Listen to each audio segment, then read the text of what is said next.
Salut les anacalypsiens, bienvenue dans cette nouvelle vidéo d'Anacalypsie. Donc aujourd'hui, avec le retour de koh, on va faire une petite vidéo autour de Hubert Auriol. Alors, je suppose que certains d'entre vous ne connaissent pas Hubert Auriol. Voilà, ce qui ne serait pas spécialement étonnant puisque la plupart des gens qui regardent koh aujourd'hui sont des gens qui regardent koh depuis quelques années. Or, Hubert Auriol, ça date de la saison 1. Et du coup, on va retracer un peu des éléments de la vie de Hubert Auriol avant, enfin, juste pour le présenter, cet homme qui est lié au programme koh. Donc Hubert Auriol est né le 7 juin 1952 à Addis Abeba, je ne sais pas si je le prononce correctement, qui est la capitale de l'Éthiopie. Et du coup, il est décédé à Garches le 10 janvier 2021, donc il y a déjà 3 ans, à l'âge de 68 ans, après un accident cardiovasculaire, alors qu'il souffrait d'un myélome, qui serait une sorte de forme de cancer du sang, et il y a aussi des problèmes liés au Covid-19. Donc le pauvre a dû pas mal souffrir sur ces derniers mois. Et du coup, il était surnommé l'Africain ou le Chevalier Blanc. Du coup, on va maintenant un peu retracer la vie de Hubert Auriol. Donc Hubert Auriol fera ses études en sciences économiques et il va vendre du textile après ses études dans le sud de la France. Il y fera la découverte du trial. Alors moi, quand je pense à trial, je pense aux jeux vidéo, mais qui en fait la réalité n'est pas si différente en fait du jeu vidéo Trials. Pour ceux qui connaissent pas, c'est ce jeu où vous êtes en moto. Il y avait sur les sites jeux gratuits, vous pouvez le faire avec les vélos, les trucs comme ça, où en gros vous avez des petits stages avec en gros votre véhicule à 2 roues et vous deviez passer des obstacles, genre des pneus, des trucs comme ça, sans jamais tomber. Et ben en fait, sans le savoir, en fait, moi qui adorais jouer à ce jeu-là, et même encore aujourd'hui, en fait c'est une vraie discipline. J'aurais jamais imaginé que ce genre de jeu vidéo puisse être une réelle discipline, mais c'est le cas, qui est du coup une discipline qui consiste à franchir des obstacles naturels ou artificiels en moto ou autres véhicules. Bien sûr, les jeux vidéo ont surtout utilisé la moto pour y jouer. Mais voilà, j'ai été étonné de découvrir que c'était quelque chose de réel comme compétition. Du coup, il en fera des compétitions jusqu'en 1973. Et en 1980, guidon d'une Husqvarna 390, il remportera un titre national au championnat de France d'enduro. Donc le gars avait déjà petit talent au départ. En 1979, du coup, Hubert Auriol décide de participer à la première, vraiment la toute première édition du Rallye Dakar sur une Yamaha 500 XT. Alors moi j'y connais rien en véhicule, peut-être que certains, ceux qui s'y connaissent, vont attendre « Ouah, trop bien » ou « Ah, c'est pas terrible ». Moi j'y connais rien du tout en véhicule, hein. J'ai noté les véhicules des fois qu'il a utilisé, mais j'y connais que dalle.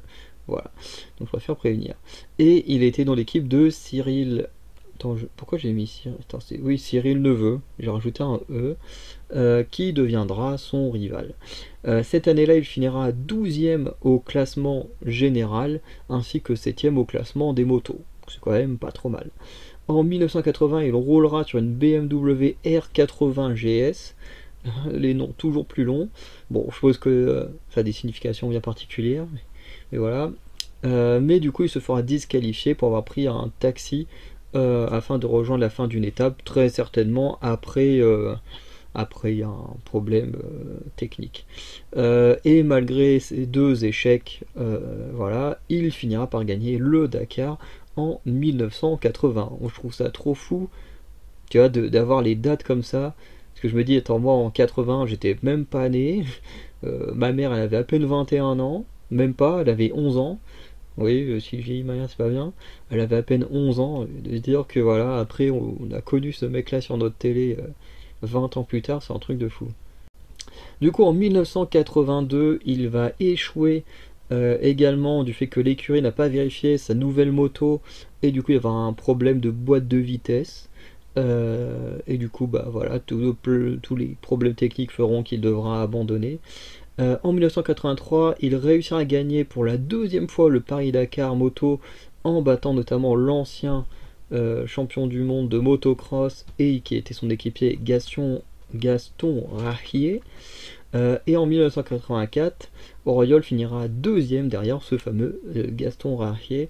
Et au final, Auriol va quitter l'écurie de BMW parce qu'il va détester le comportement de son équipier en disant qu'en fait, parce qu'en gros, sur le Paris-Dakar, de ce que j'ai compris, t'as une partie à la fois course, mais en même temps, t'as une partie orientation. Faut que tu arrives à t'orienter toi-même pour aller jusqu'à une certaine destination. Voilà, moi, du coup, qui fonctionne en étapes. Un peu comme Pékin Express. Qu'est-ce que tu fais, toi? Du coup, c'est un peu comme Pékin Express, où par exemple, on vous dit, bah tac, tu dois aller d'un point A à un point B, et tu te démerdes pour y aller. Tu fais du stop, tu fais ce que tu veux, mais tu te démerdes pour y aller. Bon, bien sûr, des cadres particuliers, mais le Paris-Dakar, c'est un peu ça. Tu as des étapes, et tu dois aller d'un point à un autre, et petit à petit, jusqu'à gagner la compétition. Et du coup, ce que racontait Auriol, c'est qu'il, lui, en gros, il faisait beaucoup ce côté-là de s'orienter, de chercher et tout, tandis que Gaston Rachier, lui, bah, du coup, il ne le faisait pas. Lui, en gros, il avait la technique, une technique que les fans de Koh-Lanta détestent, hein, au moment de l'orientation, c'est celui qui te suit, là, à l'orientation, hein, qui ne fait pas l'effort d'aller chercher la balise, et puis ensuite de faire les pas et tout ça, celui qui te suit et qui, hop là, des fois peut sournoisement te voler la dague alors que toi t'as fait toutes les recherches, et ben ce fameux Gaston c'est ce qu'il faisait. Il suivait juste Auriol, ce que faisait Auriol, et à la fin, comme son véhicule était un peu plus puissant, bah hop, il en profitait pour passer devant et gagner le Paris-Dakar. Donc voilà, Auriol en a eu marre et il a fini par rejoindre l'écurie Ligier. Voilà.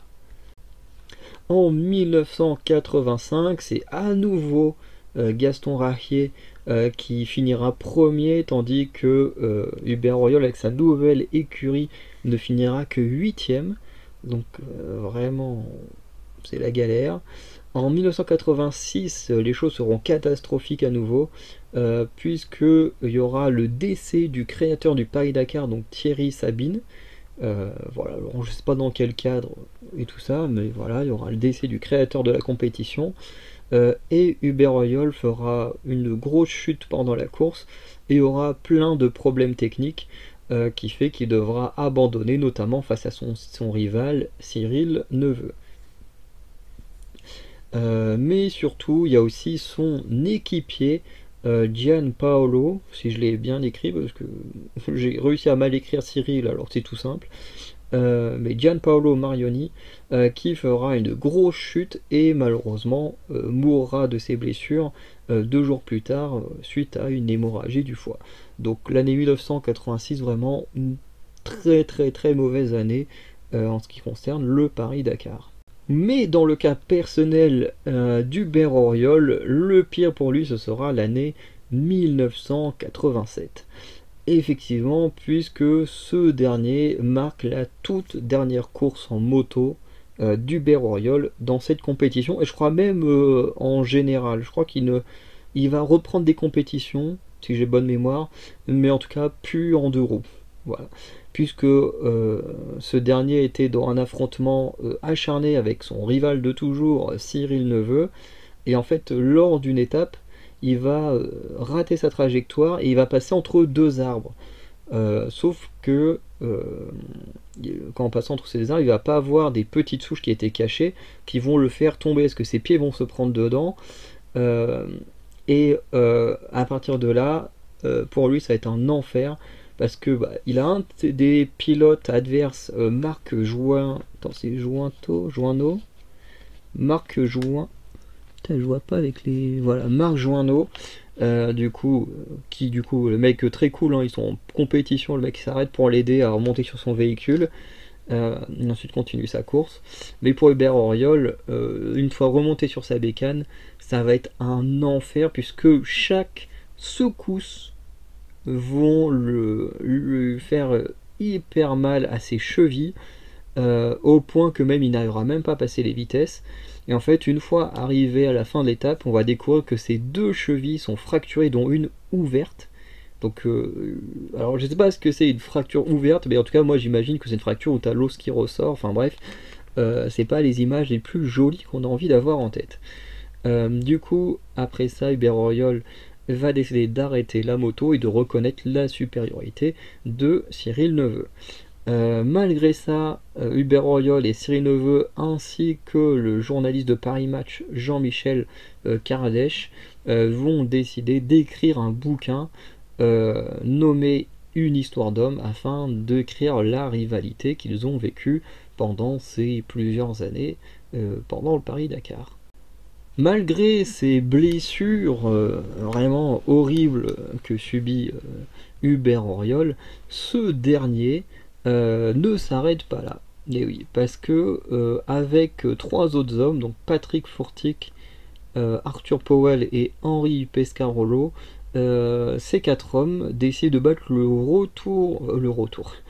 record du Tour du Monde, le record du monde du Tour du Monde sur avion à hélice, qui était détenu par Howard Hughes en 1938. Ce dernier qui avait fait le Tour du Monde en avion à hélice en 3 jours, 19 heures et 14 minutes, donc l'équivalent de 91 heures et 14 minutes. Et le Quatuor va réussir à vaincre le record du Tour du Monde en le faisant en 88 heures et 49 minutes, donc avec 2 heures en moins à peu près, un peu plus de 2 heures en moins que Howard Hughes, qui est quand même hyper impressionnant, en sachant que à cette période-là de ce Tour du Monde, Hubert Auriol n'était pas entièrement remis de ses blessures de course à moto. Entre les années 1988 et 1994, Hubert Auriol décide de retourner vers le championnat qui aura fait sa gloire, également sa chute, c'est le Paris-Dakar. Et oui, ce que je vous ai dit tout à l'heure, il a repris les courses, mais pas en 2 roues, puisqu'effectivement maintenant il fera sur du 4 roues avec un buggy. Mais son retour ne sera pas vraiment couronné de succès, puisqu'il devra abandonner en 1988 avec son moteur qui va casser, et il va subir que des échecs en voulant conduire absolument tout seul jusqu'en 1990.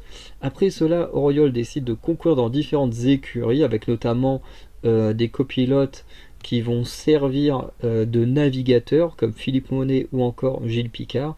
Donc il y en a un qui cherche avec les cartes l'orientation et tout, et l'autre qui conduit, donc du coup qui à mon avis aide à avancer un peu plus vite. Et du coup, grâce à ça, même s'il ne remporte pas le Paris-Dakar à nouveau, il fera quand même des meilleurs résultats une fois qu'il aura accepté de travailler avec des copilotes. En 1994, du coup, Hubert Auriol reçoit un appel d'Amaury Sport Organization qui gère du coup le Rallye Dakar, et cela afin de prendre la direction de cet événement. Du coup, Hubert Auriol, qui était compétiteur, va passer de l'autre côté de la compétition, et il va même être à la direction de l'événement pendant 9 ans, soit de 1995, l'année de ma naissance, à 2004. Et notamment, l'année de ma naissance, en 1995, il recevra 2 distinctions de chevalier, donc de l'Ordre national du mérite, et également la Légion d'honneur. Donc c'est vraiment pas mal. Et à ce moment-là, le gars ne faisait que de la course. Franchement, c'est impressionnant. Mais à mon avis, il y a sûrement d'autres choses que j'ai pas dû avoir dans mes lectures qu'il a pu faire dans sa carrière. En 2006, du coup, Hubert Auriol reviendra dans le Paris-Dakar au volant d'un pick-up avec Jean-Paul Fortum comme copilote. Et cette même année, du coup, Auriol va également organiser la première édition du rallye La Légende des Héros, du coup, qui est un nouveau raid du Paris-Dakar en moto. Voilà. Après, je crois pas qu'il participe. Ouais, non, il organise juste, il participe pas. Et du coup, le principe de cette nouvelle course, la Légende des Héros, c'est d'avoir des équipes de 3, moto plus véhicules d'assistance. Et du coup, ces équipes de 3 forment une sorte de petit équipage. Du coup, tu as 50 équipages, et ces 50 équipages, du coup, font le rallye dans l'ambiance des premiers Paris-Dakar. Alors, moi, c'est ce que j'ai trouvé. Je sais pas, parce que j'ai jamais honnêtement regardé le Paris-Dakar. Je sais pas s'il y a eu vraiment du changement d'ambiance entre les années 70, enfin, ça commence en 79, mais bref, entre les années 80 et les années 2000. Honnêtement, moi je connais pas la compétition, donc je peux pas trop dire, mais en tout cas, il a voulu revenir à du moins ce que lui avait connu avec les tout débuts. Du coup, du 26 décembre 2008 au 11 janvier 2009, Hubert Auriol et Jean-Louis Schleicher, deux anciens gagnants du Paris-Dakar, vont recevoir la demande d'un raid en partenariat avec les fédérations concernées et autorités africaines. C'est vraiment le nom du truc, fédération concernée et les autorités africaines. Et du coup, grâce à ça, va naître alors la toute première édition d'Africa Race, qui fait son départ de Marseille pour traverser des pays comme le Maroc et la Mauritanie afin de finir à Dakar. Il devra par la suite laisser sa place à René Metsch à cause d'une clause de non-concurrence avec Amaury Sport Organization, dans laquelle il était le dirigeant précédemment. Et de 2013 à 2016, il deviendra le directeur des courses du China Grand Rally. Voilà, donc très certainement des courses dans le style du Paris-Dakar, mais en Asie. Peut-être que en Chine, mais en tout cas au moins lié à l'Asie. Et on va donc passer à la dernière période de Hubert Auriol, donc les petites choses qu'il a fait en dehors des courses motorisées, on va dire. Il va écrire plusieurs romans, dont celui qu'on a vu précédemment avec Cyril Leveux, mais aussi Moi l'Africain, écrit avec Gilles Navarro en 1992. Il écrit aussi une autobiographie, alors j'ai mis les initiales, mais je sais plus ce que ça veut dire. C'est TDSPP sur les traces d'Hubert l'Africain, sorti en 2019. Et forcément, il y a le dernier élément, en 2021, il présentera la première saison de Koh-Lanta, qui sera ensuite laissée à Denis Brognard, qui faisait les voix off dans cette première saison. Alors, ce qui est un peu dommage, c'est que j'ai pas trouvé j'ai essayé de trouver des articles, mais j'en ai pas trouvé qui expliquaient pourquoi Hubert Auriol avait rejoint le projet. Parce que c'est vrai que quand on regarde toute sa carrière est liée à la course moto et la course automobile, surtout en mode rallye. Donc c'est assez étonnant que d'un coup il est apparu dans un programme d'aventure, même si il le présente très bien, franchement. Je sais qu'on ne peut pas réellement voir Koh-Lanta comme sur internet, je sais qu'il est sur des sites de piratage, machin, mais voilà, s'il y en a qui veulent s'aventurer un petit peu dans l'illégalité, vous pouvez voir la première saison, et honnêtement, je trouve qu'Hubert Auriol était un bon animateur. Voilà. Aujourd'hui, on est habitué à Denis Brognard, parce que Denis Brognard, de 2002 à là, 2024, c'est lui qui anime. Donc ça fait 23 ans, non 22 ans, 22 ans de Denis Brognard, on est tellement habitué qu'on a du mal à imaginer quelqu'un d'autre. Et ça fait toujours marrer quand t'as des gens qui sont en mode oui, on sait pas qu'imaginer qui pourrait remplacer Denis Brognard. Mais la plupart des gens ne savent même pas que Denis Brognard n'est même pas le présentateur originel de Koh-Lanta. Mais voilà, en tout cas moi j'aimais bien Hubert Auriol, après le programme a beaucoup évolué avec le temps. Mais moi j'aimais bien, je crois que c'était un bon animateur, et voilà. Après j'ai essayé de trouver des données de pourquoi il n'a pas continué, et pareil, je n'ai jamais trouvé d'informations qui expliquaient pourquoi Hubert Auriol avait arrêté d'animer Koh-Lanta, donc ça c'est un peu dommage, j'aurais aimé avoir des infos là-dessus, mais malheureusement je n'en ai pas. Mais j'ai une supposition qui est pas conne du tout. Mais si on regarde bien, si on revient sur sa carrière de 1995 à 2004, il était à la direction du Rallye Dakar, de Amaury Sport Organization. Donc ça veut dire qu'il a dû avoir une tonne de travail pour l'organisation, pour organiser les courses, les machins et tout. À mon avis, c'était un travail de dingue. À mon avis, il a dû tenter d'animer koh et puis soit ça lui prenait trop de temps, c'était trop compliqué de jumeler les deux en même temps, je sais pas, mais en tout cas ça a fait que Denis Brogniart a fini par ne plus être que la voix off, mais aussi le visage du programme, et à mon avis après Hubert Auriol est surtout resté concentré sur ce qu'il aimait le plus, donc la course automobile et la course moto. Voilà, en tout cas, moi, c'est mes suppositions. On ne saura jamais puisqu'il est décédé, malheureusement. Mais en tout cas, moi, je me dis qu'il devait sûrement avoir trop de travail avec un élément qui le passionnait énormément et qu'il n'a pas pu rester plus que 2 saisons que ça sur koh. Mais en tout cas, quoi qu'il arrive, il restera à jamais le tout premier animateur de koh. Moi, c'est comme ça que je connais Hubert Auriol. Quand j'ai fait sa biographie, que j'ai écrit cette vidéo, je me suis dit, ouais, il a quand même une vie géniale. Mais je m'attendais pas à ce que ce soit un gars qui est tourné uniquement autour de la course. Et en vrai, c'est très cool de découvrir ça, quoi. Donc voilà, on va s'arrêter là pour cette vidéo. Et voilà, donc j'espère que vous aurez aimé cette présentation assez globale d'Hubert Auriol, premier animateur de koh. Du coup, dans les prochaines vidéos, alors peut-être pas vraiment la suivante, mais on aura cette année une présentation de Denis Brogniart et de Stéphane Rothenberg, donc tous les animateurs en fait des 2 émissions que je chronique sur cette vidéo. Voilà. Enfin, sur cette chaîne plutôt. Donc voilà, donc on dédicace cette vidéo à Hubert Auriol, que son âme repose en paix parce que c'était, en tout cas moi pour ce que j'en connaissais, un très bon animateur. Et on se dit du coup à très bientôt. Donc n'hésitez pas à me dire ce que vous avez pensé de cette vidéo. On se retrouve pour les programmes koh Express, les épisodes, je vais jamais y arriver, les reviews de koh et Pékin Express à venir chaque semaine. Allez, ciao tout le monde.